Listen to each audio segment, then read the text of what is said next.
অসাধারণ সৌন্দর্য। ফ্রেমবন্দি না করে পারলামই না, হট করে দাঁড়িয়ে পড়লাম 2 মিনিটের জন্য, একটু ফ্রেমবন্দি করে নেই।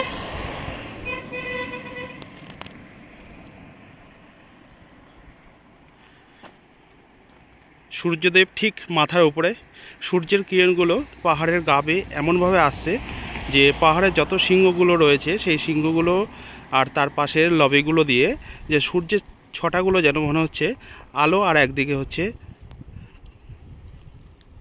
অন্ধকার। ঠিক উঁচু নিচু ঢেউ খেলানো কিরণগুলো লাগছে। লাগভাগ কতটা ডিপ এবং তা আনুমানিক আইডিয়া করা যাচ্ছে না।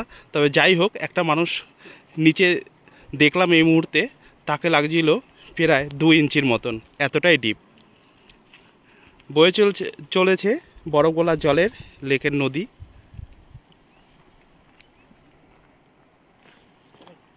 আপনারা দেখছেন দেবভূমির